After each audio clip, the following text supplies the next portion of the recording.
Muy buenas noches, bienvenidos a la sala de teatro Rafael Villalona del Comisionado Dominicano de Cultura. Hoy tenemos la presentación del libro de cuentos Los Malvados de nuestro querido amigo y escritor Santiago Campos Gutiérrez. Santiago Campos Gutiérrez nació en Santo Domingo, República Dominicana. Estudió comunicación de masas. Trabajó como periodista en varios medios de prensa de la capital dominicana, entre los que se destacan El Caribe, Teleantillas y La Noticia. Reside en la ciudad de Nueva York, donde dirige el periódico El Universal Prensa. Publicó el libro de cuentos Los Perros de la Noche y ha publicado trabajos literarios en medios como el Listín Diario, el diario La Prensa de Nueva York y otros.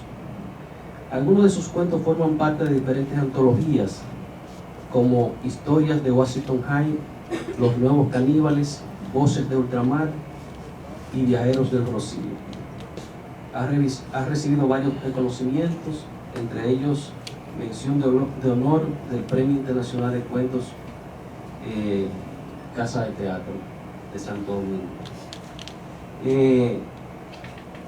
Los Malvados es un libro de cuentos que fue seleccionado de manera unánime por el Comité de Lectores del sello Ediciones del Comisionado, y el comité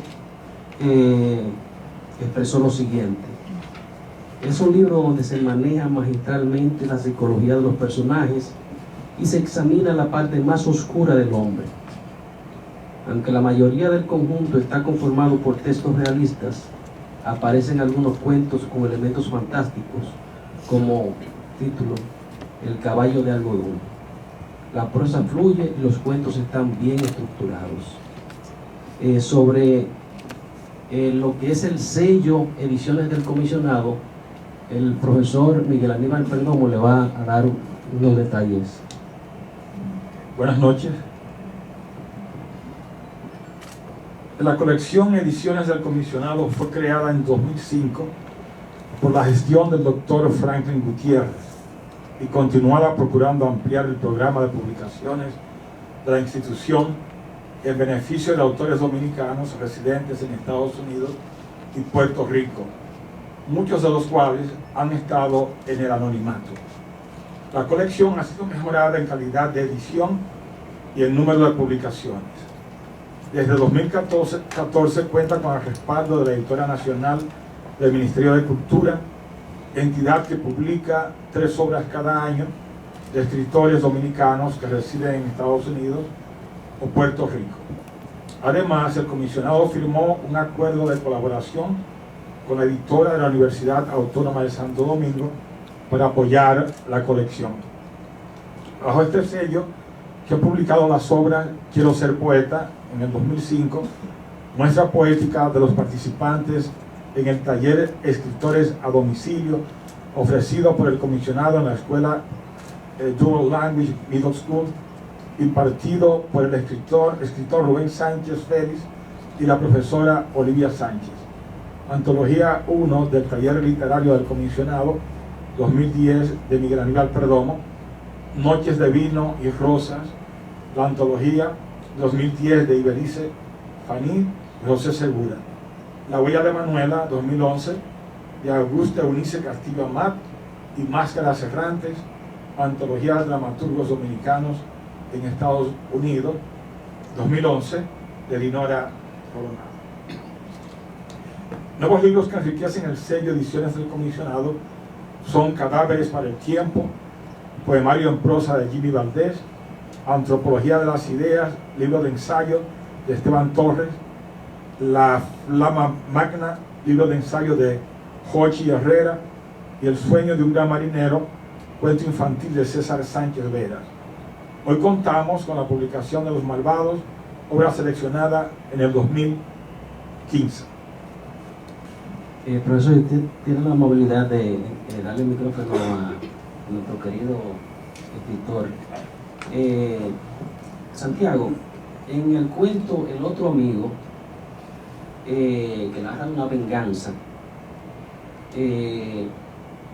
La atmósfera es bien oscura, tétrica, apocalíptica. Y cito: nostalgia que me lleva al arrepentimiento de haberme casado con la hermana de Javier, una mujer que tiene la manía de andar siempre con una pistola aniquilada y que suele abrir como una lechuza los ojos en la oscuridad.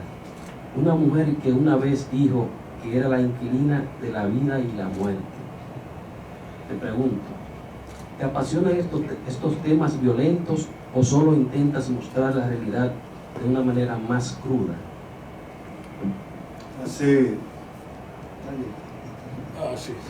Hace un momento yo le decía al escritor Rubén Sánchez que yo ahora que escribí un libro, se llama Los Malvados, y que me gustaría escribir uno sobre los nobles, de la gente noble, porque he conocido muchísima gente noble y están aquí, porque yo casi todos los que yo invité están aquí y vinieron simplemente porque les gusta la literatura y además porque son amigos míos.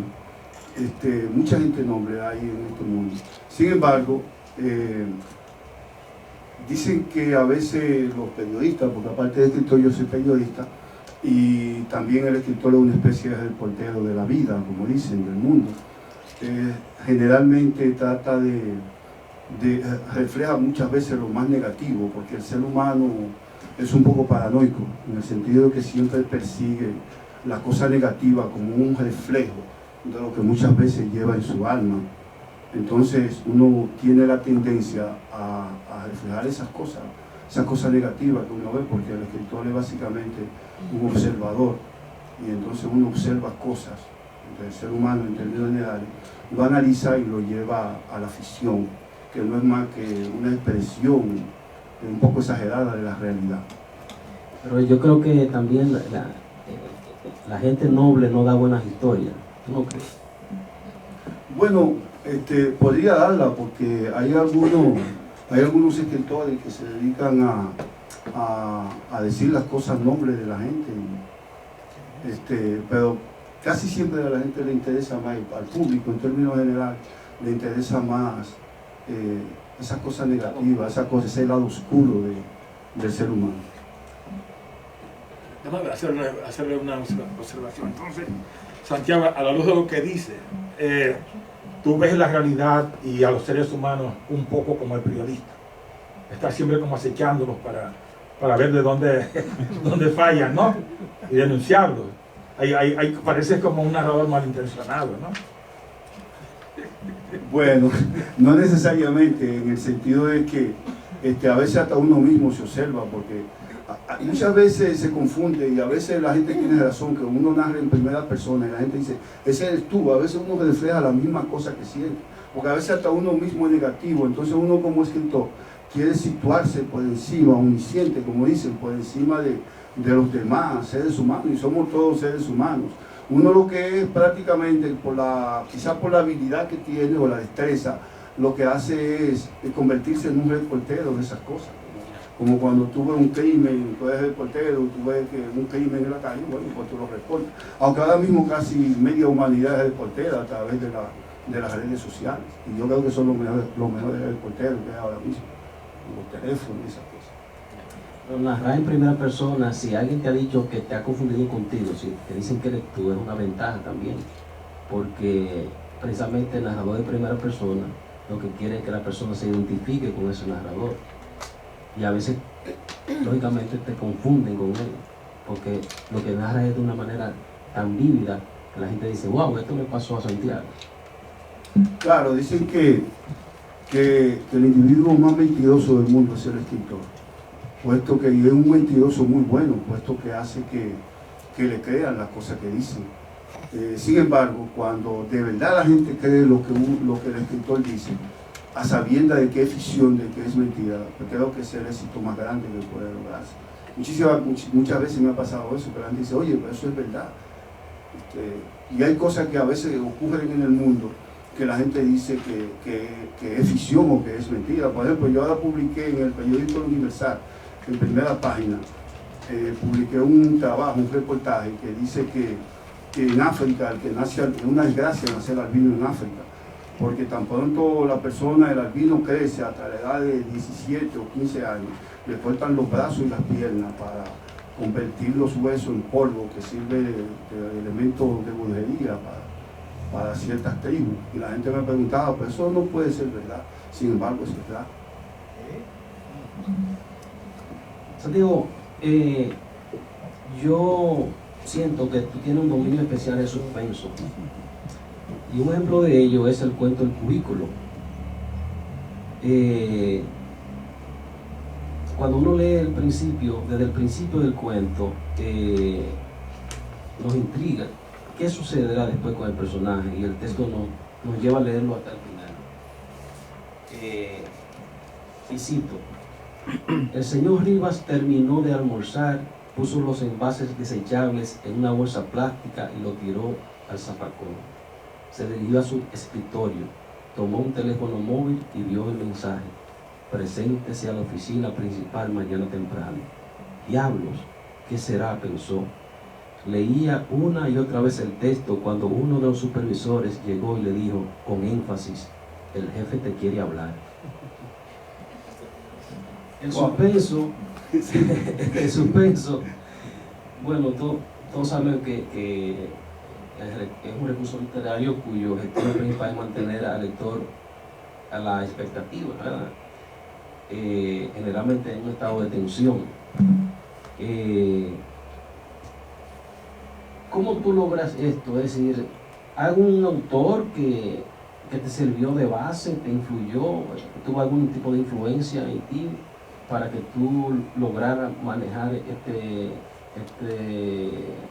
thriller, como le llaman, que tanto se usa también en el cine? Bueno, yo te voy a ser sincero. Todo el que me conoce a mí sabe que soy una persona abierta, que siempre digo las cosas como son, soy bastante expresivo y no debo dejar de ser así, siendo escritor y siendo preguntado, cuestionado por un escritor tan insigne como José Acosta. Lo que sucede en ese cuento es, quizás no es que yo tenga la habilidad de hacer suspenso, vamos a pecar un poco de modesto, de crear el suspenso. Lo que sucede es que esa es la realidad. El Cubículo es un cuento que trata sobre la vicisitud de los empleados de oficina. Generalmente las oficinas están divididas en cubículos, y en esa ratonera que yo le diría así, que se llama cubículo, es que viven los empleados, todos los empleados que nosotros conocemos en las oficinas gubernamentales, en oficinas privadas. Entonces viven en una especie de suspenso, nunca saben lo que va a suceder. Eso es lo que yo trato de reflejar, que tan pronto el jefe te pasa por el lado o menciona tu nombre, ya tú estás asustado, temblando.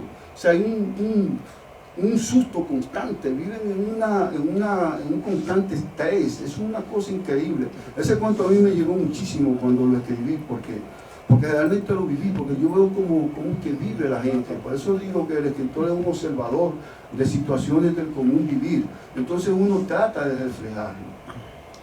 Bueno, se dice que el escritor escribe en base a tres experiencias diferentes, que es la realidad real, la realidad vicaria, que es la realidad de los otros, que te transmiten a ti. Por ejemplo, si alguien de aquí del público me hace una anécdota, esa anécdota ya no solamente le pertenece a él, también me pertenece a mí, y yo la puedo utilizar para una novela o para un cuento. Entonces es la realidad vicaria.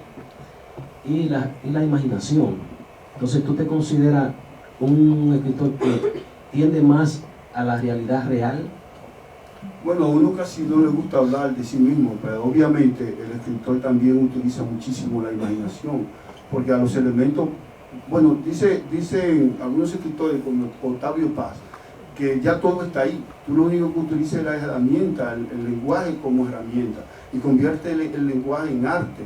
Entonces a partir de ahí tú construyes, pero también a partir de la imaginación, porque obviamente tú ves la realidad y tú tienes que poner una serie de elementos imaginativos y utilizar el arte, convertir el lenguaje en arte, al tiempo de que utiliza la imaginación, porque no todo es exactamente real. Aunque casi siempre, yo insisto en eso, como lo decía García Márquez, que la realidad muchísimas veces supera la fantasía, por más fantasía que uno le quiera poner al asunto. ¿Hubo un hecho en tu vida que tú recuerdes que tú transformaste en un cuento, pero de una manera en que tú alteraste todo o un gran porcentaje y lo convertiste en ficción? Un hecho así en particular que te marcó. Bueno, yo llegué a trabajar como 15 días, yo creo que fue en el cubículo, llegué a trabajar como 15 días en una de esas oficinas de seguro de salud, creo que en el PLOS, si lo puedo mencionar porque ya desapareció. Trabajé en el PLOS 15 días, porque a los 15 días renuncié. Había un estrés tan grande ahí que yo me fui para mi casa y llamé al tipo, al manager, y le dije, mira, yo no puedo seguir trabajando. Y me dijo, ¿por qué? Yo te mando la carta después, no sigo. Porque me cansé y me estaban dando un buen sueldo, pero me cansé. Eso me marcó al yo ver esos empleados y esa cosa. Pero después, muchos cuentos son cosas que uno observa y trabaja en base a la imaginación y a la destreza que tiene. ¿Y cómo tú consigues tu cuento? Es decir, hay gente, por ejemplo, que un cuento le puede salir hasta de una imagen.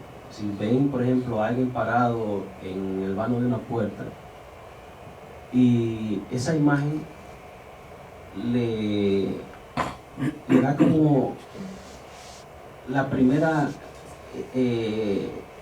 hebra del hilo, o decir, la primera hebra así para jalar el hilo de la historia. ¿Te ha pasado eso? Sí, claro, diariamente. Lo que pasa es que a veces uno no tiene tiempo de escribirlo. A veces tú estás en un lugar y cualquier cosa te inspira. Por ejemplo, ayer yo estaba esperando el tren ahí en la 157 y había una muchacha sentada al lado mío. Y yo estaba muy preocupado por una situación que tenía. Y de repente yo la miré así, ella me miró y me sonrió. Y me pareció una de las sonrisas más dulces que yo había visto en mi vida. Y se me ocurrió escribir un cuento y estoy pensando, y solamente esa línea de esa sonrisa me inspiró para eso. Lo que pasa es que tiene que ponerle luego los otros elementos. Precisamente me gustaría profundizar y me gustaría en esto la participación del profesor en eso, es decir, ¿de dónde surge el cuento? ¿De qué lugar del cerebro, de la imaginación, de qué lugar profundo del ser humano nace el cuento? Yo tengo mi técnica y mi técnica es muy tradicional desde el punto de vista del profesor, que se ha inventado un canon ahí un poco, y es que, por ejemplo, para yo poder escribir un cuento yo tengo que tenerlo ya hecho en mi cabeza de principio a fin, porque si me siento a escribirlo sin saber el final me pierdo, no sé hacia dónde voy. Y esa es la misma técnica que utilizan maestros como Bosch y Quiroga, ¿verdad? Entonces, en el caso tuyo, ¿tú tienes que pensar el cuento o simplemente con esa imagen que tuviste de la sonrisa de la muchacha, tú empiezas a escribir y te sale de un tirón?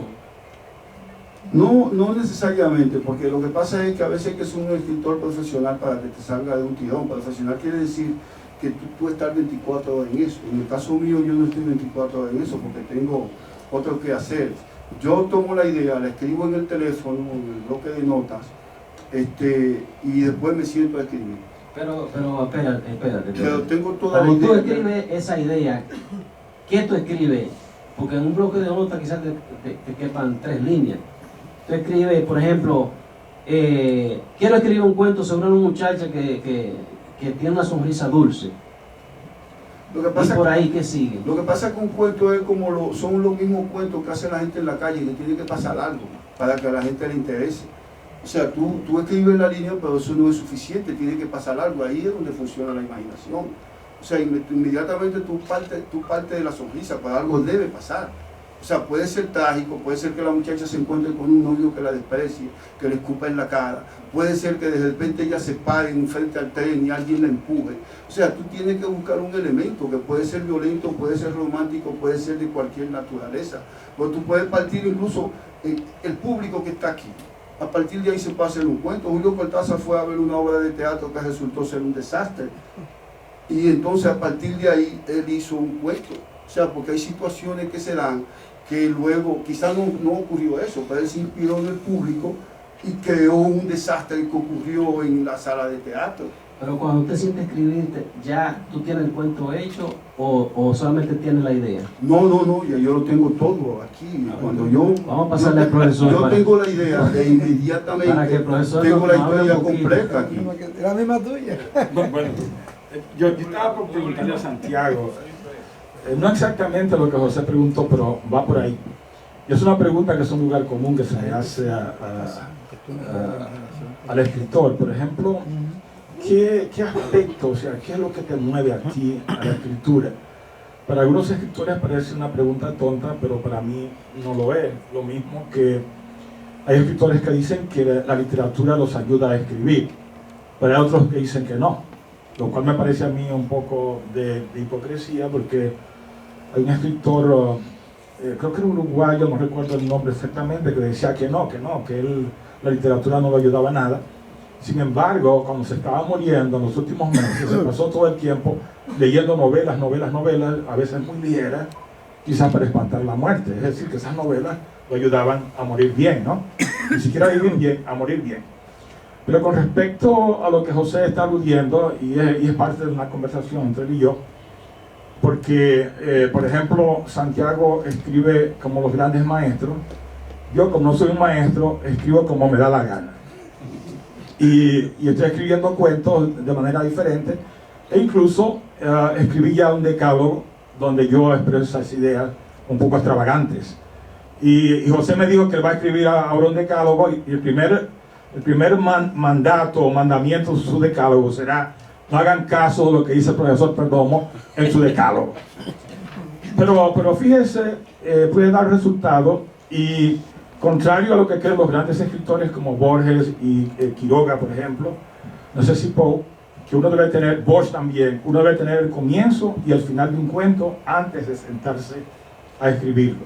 Y creo que Cortázar decía lo mismo, hasta que en una conferencia él lo niega, y yo coincido un poquito con lo que él hace, aunque no exactamente ni tengo su talento. Pero le voy a poner un ejemplo muy simple. Yo acabé hoy de escribir un cuento, de 12 páginas. Y yo pensé, la idea que yo tenía sobre el cuento era que el personaje era como un traidor, ¿no? Un hombre frío que le gustaba el poder, que no tenía escrúpulos. Y el personaje se llama Samuel Foche. Foche te remite a Fouché, que se escribe Fouche, ¿no? Pero el personaje me estaba saliendo muy bueno, ¿no? Hasta que al final del cuento yo me di cuenta que yo había perdido la esencia del cuento, que era el nombre. Entonces lo que hice fue que puse a que un tío de él le deja una casa muy valiosa, y esa casa resulta que es un regalo de unos extranjeros a quienes él ayuda a conseguir la explotación de una mina de oro que está en un cerro que se llama Miranda. Y entonces el personaje que parece bueno, al final, hoy yo dije, pero el hombre resultó totalmente bueno, no resultó traidor, tengo que cambiarle el nombre. Pero me quedé pensando, y el personaje le dice a alguien, bueno, quien se vendió fue mi tío, yo no, yo simplemente recibí esta casa. Y hay personas que siembran el mango, el árbol, y no se comen el fruto. Es decir, yo no he hecho nada. Sin embargo, de alguna manera, de manera sutil, el personaje termina traicionando porque está siguiendo una casa, ¿verdad?, por la cual el tío hizo daño a la comunidad y traicionó. Entonces fíjense cómo la idea que a José no le gusta mucho, como yo quiero comenzar el cuento, siguiendo el método, que es, no es mi acto, ¿no?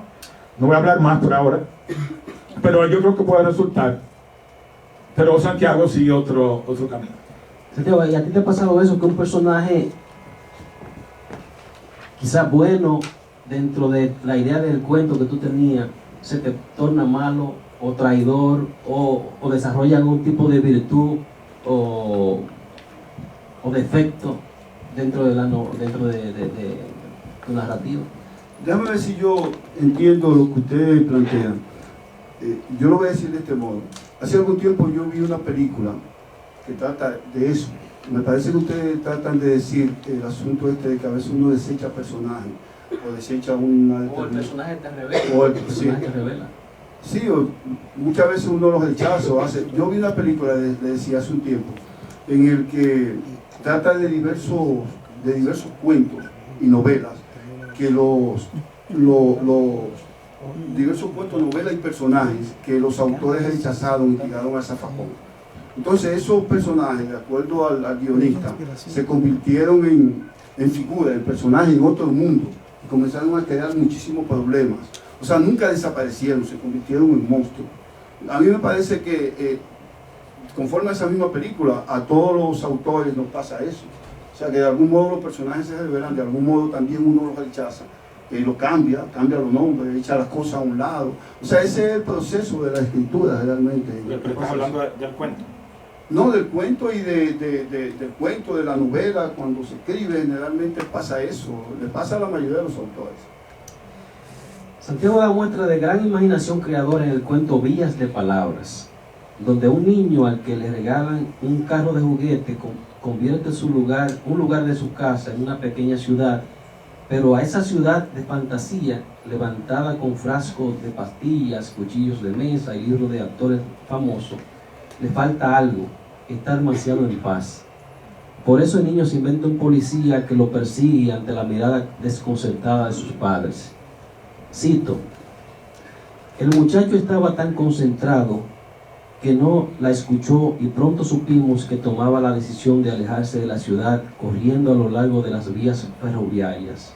El policía, dentro de su botella amarilla, el policía era un frasco de pastillas, no dejaba de perseguirle, pero la ciudad era una isla y no había más lugares a donde correr. Así que el niño se abalanzó a los farallones y se hundió en el mar, un mar en el que, en pleno invierno, alegremente bailaba un delfín. Un elemento a destacar en este cuento es el extraordinario manejo de la descripción. Cuéntame, ¿cómo tú lograste esto? Es decir, ¿cómo aprendiste a describir? Porque tú vienes del periodismo, pero generalmente los periodistas no se detienen mucho en eso. El periodista es más práctico, es más directo, ¿verdad? Bueno, ese cuento sí que yo lo escribí de un tirón. Yo lo escribí, fue una inspiración, eso fue, a mí me gusta ese cuento, es bien imaginativo, lo escribí de un tirón. Y me gusta porque ahí yo te contesto lo que me dijiste, ese cuento me tocó a mí, eso sí fue cierto. Nada de lo que pasa ahí, porque claro, todo es imaginación, pero el principal elemento sí sucedió, y todavía yo lo tengo, que debía haberlo traído. Y es cierto, yo no andaba, me lo contó la madre, la esposa mía que está aquí, que andaba con el niño, él tenía como algunos 3 años, y es cierto, se le acercó un hombre y le regaló un cajo de madera. Ella me lo contó y la misma noche yo escribí un cuento, nada más basado en eso, en que él construyó una ciudad, el cajo lo convirtió, en que la policía lo estaba persiguiendo, y una cosa increíble. Me gustaría que ustedes leyeran ese cuento, a mí me gusta bastante. Y además toca mucho a la familia, en términos generales, y eso yo lo aprecio bastante. Pero el ejercicio ese de la descripción, ¿de dónde te viene? Es decir, ¿cómo lo aprendiste? ¿Te nació ya como el escritor que eres? ¿O fue algo que tú buscaste, investigaste? No, yo no investigué nada de eso. Lo que sucede es que uno observa y a partir de ahí empieza a escribir. Yo mismo no lo puedo, ¿cómo se llama? Describir eso, explicar. Uno ve una situación y empieza a describir, y ahí le pone elemento imaginativo, elemento onírico, elemento del sueño en términos generales. José está viendo algo que yo noté en tu libro. O sea, yo vi en tu libro una prosa que está por encima de lo común en la comunidad. En la comunidad todo el mundo quiere ser escritor, lo cual no está mal, ¿no? La verdad que todo el mundo sea escritor. Pero muchas veces las personas no dedican suficiente tiempo al oficio. Y yo siento que en ese libro la prosa alcanza niveles muy interesantes, ¿no? Que están muy por encima del nivel común. Ya entendí. Lo que pasa es que a la literatura es un asunto serio, hay que dedicarle tiempo. El arte hay que dedicarle tiempo, no es que tú vas a agarrar y vas a escribir un libro de un día para otro. Ese libro de José lo sabe, que me conoce, yo tengo mucho tiempo escribiéndolo. Muchos de esos cuentos tienen hasta 10 años. Yo hacía 20 años que no publicaba un libro, desde 1994. O sea, yo creo que uno no puede durar tanto tiempo. Lo que sucede es que las labores domésticas o las labores cotidianas del trabajo y eso a veces no le permiten a uno dedicar más tiempo a escribir. Pero sí tiene que dedicar tiempo al trabajo de la literatura, porque eso es algo muy difícil, muy difícil. Hay que corregir, hay que buscar el modo de que quede bien. Entonces mucha gente escribe y ya publica. No, tú tienes que escribir para la posteridad, escribir para que dentro de 100 años la gente te reconozca, así como reconocen la música de Mozart, la de Beethoven, que tiene más de 200 años y la gente la reconoce porque fue algo bien hecho, fue algo hecho para la humanidad. Entonces tú tienes que escribir para dejarle un legado a la humanidad. Quizá eso sea un poco arrogante, pero uno tiene que hacer las cosas bien en términos generales. En el cuento Saliva encontramos uno de los atributos de Santiago Campos Gutiérrez, el dominio de la psicología del personaje. Ejemplo, cito: cuando pasaba de los 50 años parecía de 40, aún con el pelo canoso. Era alto, delgado, de nariz larga, labios estrechos y piel clara. Las chaquetas de tuí o los abrigos de lana le encajaban bien, y cualquiera hubiera podido decir que parecía un experto profesor de Columbia. No obstante, su activo principal era el desprecio, pues tenía una habilidad especial para hacer que las personas de su entorno se sintieran disminuidas, casi humilladas, cuando estaban junto a él. Pero si alguien se resistía y lo enfrentaba con dignidad, llegaba un momento en que él perdía la cordura. Es decir, con pocas frases tú logras definir la psicología de un personaje. Y vuelvo a lo mismo. ¿Por qué tú no nos hablas un poquito de dónde nace el escritor que es Santiago Campos Gutiérrez? Es decir, ¿hubo algo en tu vida, en tu niñez? ¿Pasó algo? Por ejemplo, te voy a poner un ejemplo. Yo conozco un amigo, un escritor de Santo Domingo, que él simplemente un día decidió: yo voy a ser escritor. Y empezó a leer y empezó a escribir y realmente se dio un buen escritor. No voy a decir su nombre porque es una cuestión que me contó de manera muy privada. Pero en el caso tuyo, ¿qué libro tú leíste, por ejemplo, que te impactó y que tú dijiste: contra, yo quiero ser como fulano de tal, como dijo Víctor Hugo, cuando él leyó a Chateaubriand, ¿cómo que se pronuncia? Chateaubriand. Que dijo: yo quiero ser Chateaubriand. Cuando él leyó a Chateaubriand y llegó a ser Víctor Hugo, es decir, el gran Víctor Hugo.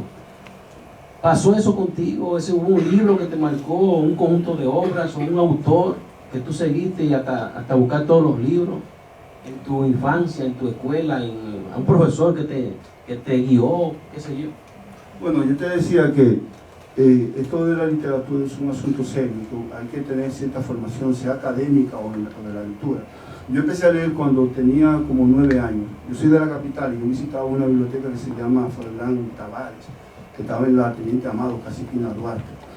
Y empecé a leer todos los clásicos así, organizados, pero los libros que más me impactaron, porque yo iba mucho a una biblioteca que había que pertenecía a la Embajada Norteamericana, una biblioteca que estaba al lado del Instituto, la Lincoln, gracias, la Biblioteca Lincoln. Y ahí creo que leí a los principales autores norteamericanos que me gustaron mucho, como Truman Capote, William Faulkner, Hemingway, y un sinnúmero de autores, Steinbeck, que escribió La Perla. Tienen una serie de libros que son impactantes, básicamente Steinbeck, como el de La Perla, que ganó Nobel. Pero el que más me impactó de todo fue William Faulkner, porque William Faulkner sí que ¿cómo se llama? Describe la psicología del ser humano de un modo que a uno le parece increíble. El libro, por ejemplo, yo comentaba con Rubén en estos días un libro que se llama Santuario, el Santuario de William Faulkner, donde se dan una serie de situaciones que tú dices: ¿y es posible que un ser humano actúe de ese modo? O sea, si es que actuamos y estamos aquí en el planeta Tierra, pero tú ves esas descripciones que se hacen en Santuario durante el contrabando de whisky en Chicago, porque William Faulkner construye una ciudad, un condado que le llama el condado de Jefferson, ese es su pueblo. A partir de ahí ocurren todas esas cosas. Entonces, si eso es posible, ese libro yo lo leí cuando tenía como 12 años y fue algo que me impactó bastante. No sé si de ahí, porque a veces uno tiene influencia de autores que entran en la psicología del personaje. También hay novelas como Madame Bovary, que es bastante psicológica, que todavía hay muchísima gente que no saben cómo describir a Madame Bovary. Solamente quizá Mario Vargas Llosa fue con el libro La orgía perpetua, fue quien más trabajó en esa novela. José, yo te hemos hecho la misma pregunta. Entonces a mí me da la impresión que tú escribes, o sea, tu vocación nace de la lectura. O sea, nosotros dos hemos querido ver si tienes algún trauma, hemos querido psicoanalizar, pero tú no sueltas prendas. Tú simplemente dices que fue leyendo como llegaste a la literatura. Ese es el caso. O sea, te tiró incluso una cascarita, ¿no? Hablaste pero Santiago no quiere resbalar. ¿Tú tienes algún trauma que te llevó a escribir, alguna experiencia, algo que te conmovió, o simplemente viene de la lectura, de pasión por la escritura? ¿Te persiguió la policía en los tiempos de Balaguer? A mí casi no me gusta hablar de eso, porque después van a pensar que yo soy como demasiado arrogante. Realmente yo no tengo trauma, ¿no? Y nada me causa trauma, porque tan pronto, si yo, por ejemplo, yo me digo a mí, si yo describo las cosas que suceden ahí afuera, y trato de entrar en la psicología de la gente, de los personajes para describirlo, porque yo no me aplico eso a mí, me suelto de eso. O sea, yo tengo que ser una persona que nada me afecte realmente. Trato, por ejemplo, ahorita se hablaba de por qué uno escribe. Yo me siento feliz cuando escribo, igual que cuando leo. Para mí leer, escribir, es divertirse, como tú ir al cine, con mucha gente que van a un lounge y se emborrachan y se divierten con eso cuando van a bailar. Pues yo me divierto escribiendo. Cuando yo me siento ahí a escribir, cuando yo escribo un párrafo bien hecho, a mí no me importa si a los otros no les gustan. Yo se lo enseño a la esposa mía, a los hijos míos, y yo no sé por qué siempre dicen que sí. Dicen que está bueno y yo me pongo contento con el Señor. Bueno, me dicen ustedes que es bueno, pues bueno, y me voy contento por ahí y no se lo enseño más a nadie. Santiago, participación al público. Va a llegar un momento para eso.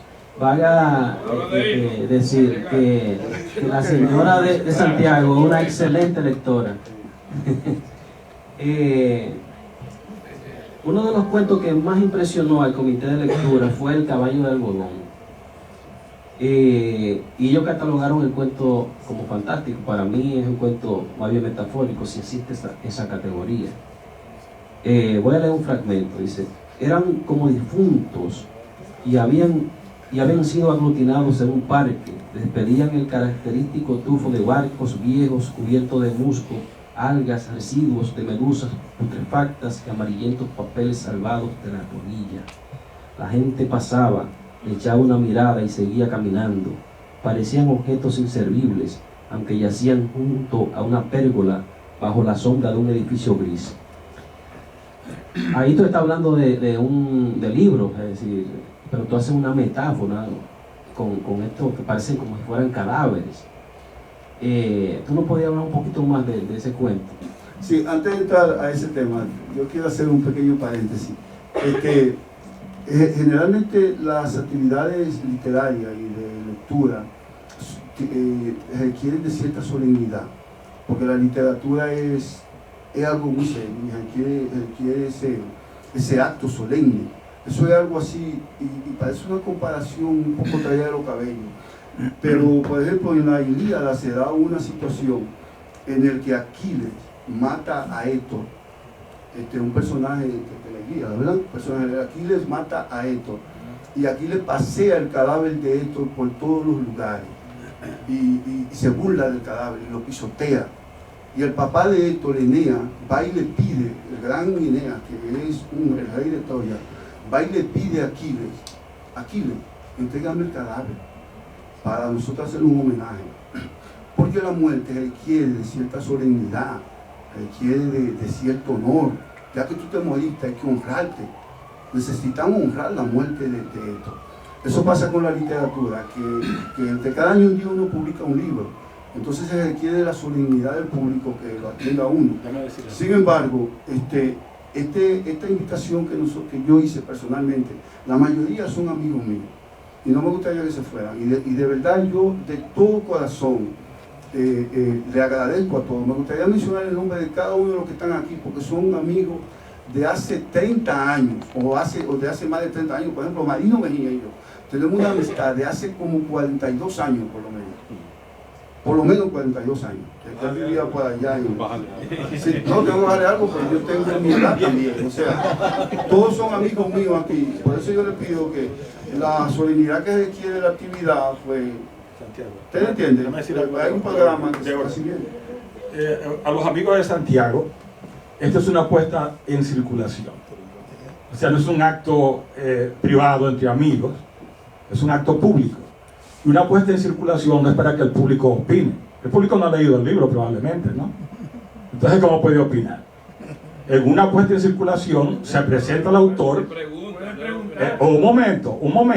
Protocolarmente no estamos obligados a que ustedes hablen. Ustedes vienen y escuchan, se presenta el libro, pero no es de preguntas y respuestas aquí. Ese es el protocolo. Al final vamos a tener una sesión. Se puede hacer, y eso se hace aquí. En Santo Domingo eso no se hace, nadie del público habla. Se presenta el libro y todo el mundo a su casa. Y en Santo Domingo no se hace un conversatorio con el escritor tampoco, entre dos personas. ¿O sí? Felice, de verdad hablamos fuera, pero déjame decirte, lo que pasa es que es un estilo que trajo a costa de Europa. Sí.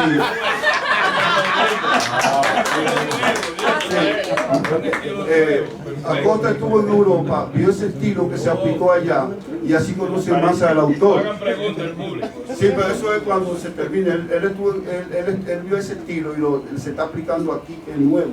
Por favor, entonces es bastante avanzado. Y nos parece muy bueno. La dinámica para que la gente sepa lo que va a pasar. De eso se trata, exactamente. Nos parece muy bueno, es interesante, no aburre a la gente. Exactamente. Eso es bueno. Eso es bueno. Bueno, lo que yo no quisiera irme esta noche sin saber algún secreto de nuestro querido amigo, aunque lo aprende la cama esta noche.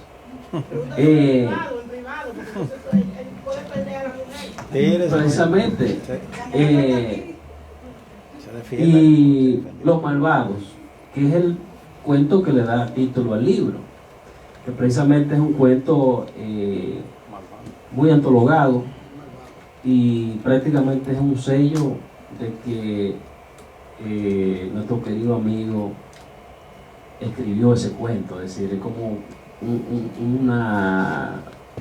un sello, una marca. Aquí sí aparece el periodista, ¿verdad?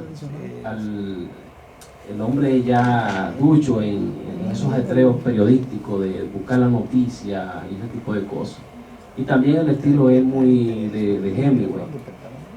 Pero vamos a leer un párrafo, dice: esta mañana, así empieza el cuento. Esta mañana, cuando leí el diario, me llamó la atención un relato policial de solo 3 párrafos, conciso en su estructura, pero inquietante en su contenido.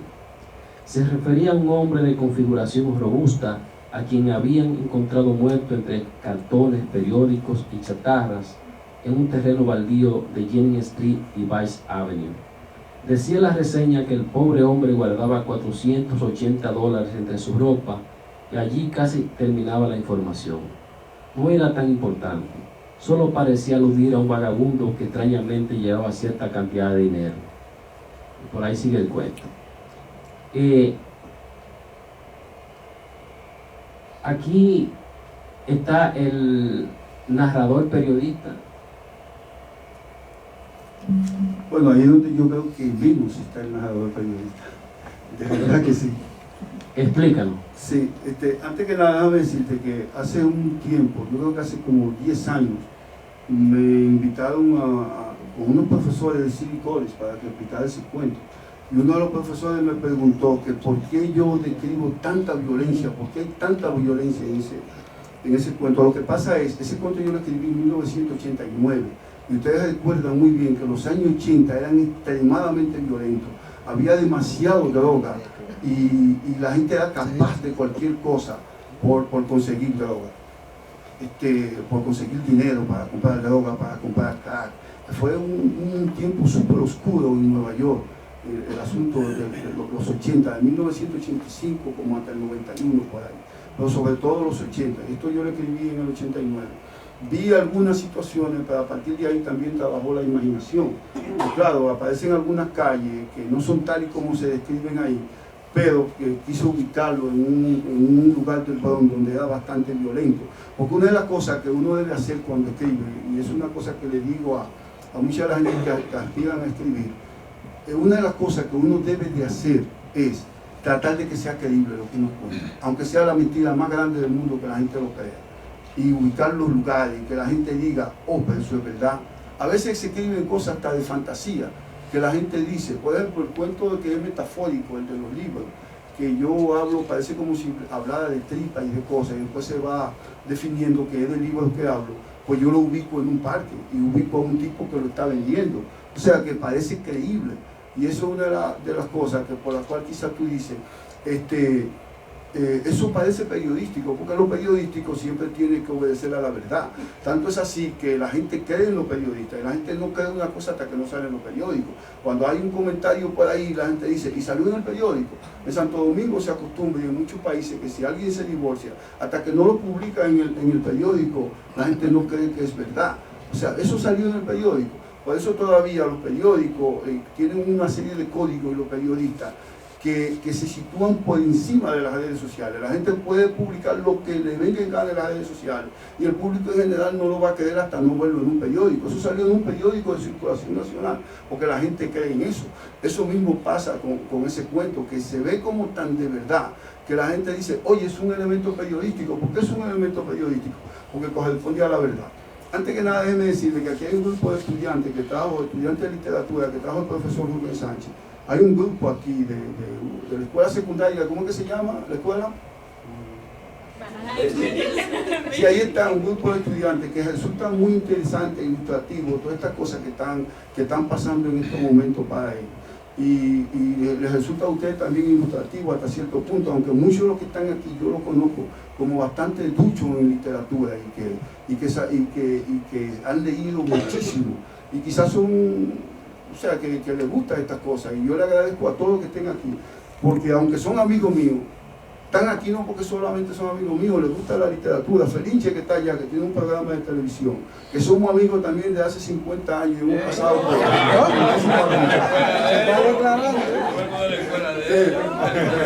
Felinche es una persona que tiene... Felinche es una persona que ha leído mucho, y conoce este asunto. Entonces, a lo mejor le dice, va acá, Santiago, ¿por qué tú no...? Yo entiendo una pregunta. ¿El periodismo es determinante en tu oficio de escritor? Escritores como Hemingway, García Márquez, Capote, que fueron periodistas, ¿tienen gran influencia en tu obra? ¿O es circunstancial? No, antes de yo estudiar periodismo, yo escribía, porque yo escribía que tenía como, yo recuerdo que una vez escribí un poema, un cuento, algo así, se lo enseñé, porque antes un estudiante universitario de Santo Domingo era lo más grande del mundo, en los años 70, desde que uno escribía algo, uno se lo enseñaba a un estudiante universitario, porque para uno era de que lo máximo. Entonces yo se lo enseñé a alguien que estudiaba medicina, y ese tipo nunca se relacionó con la literatura. Y él me dice, ese poema le falta tal y tal cosa, eso no sirve, me dijo.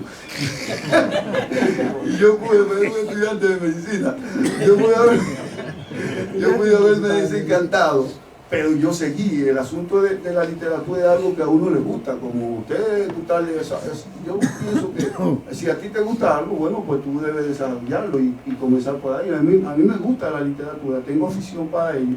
Y escribo antes. Entonces, como me gustaba la literatura, pues yo elegí algo que se acercaba a la literatura, porque dicen algunos escritores que el periodista es un escritor en cierne. O sea, nada más el periodista, lo que tiene que... Hay muchos periodistas incluso que son escritores, como el caso que tú mencionaste, García Márquez, abogados que también son escritores, porque son familia, algo que está ahí ligado a la literatura, a la escritura, etcétera, etcétera. ¿Qué te ha impedido a ti escribir una novela? Wow, ese es duro. Yo no sé, yo creo que tú eres amigo mío. Bueno, a la novela le llaman un asunto de largo aliento.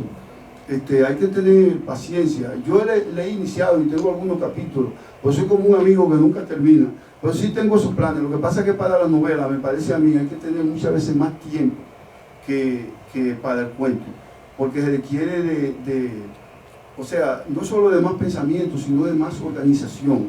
Y generalmente si uno está dedicado a otra cosa que no sea solamente la literatura, o le dedica solamente un 5% a la literatura, no es tan organizado en ese asunto de la literatura. Yo trato de hacer mucho esfuerzo porque me gusta. Alguna gente dice que tengo talento y me inspiran. Este mismo libro que me he publicado una hora, lo inspira a uno.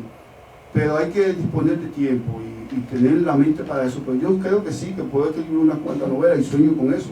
Porque el sueño de todo escritor es escribir de todo, y escribir una novela, escribir varias novelas. Y tengo que ponerme en eso. Muchas gracias por desnudarme en público. Bueno, gracias Santiago. Ahora queda que nos lea un poco para que la gente escuche uno de tus cuentos en tu propia voz. Bueno, déjame ver si encuentro aquí. El caballo de algodón.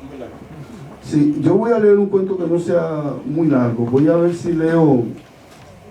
A mí me gustaría leer Los Malvados, si ustedes supieran. Los Malvados es el cuento que da título al libro. Y es un cuento viejo. Ese cuento yo lo escribí hace muchos años. Pero como es el cuento que da título al libro, me gustaría leerlo. Porque también se remonta a esos años de allá, de los 80. Sí. Oh, tú lo agarras, está bien. Me aparecía Balaguer por algo, no me agarra. ¿Dónde es que está? Página 57.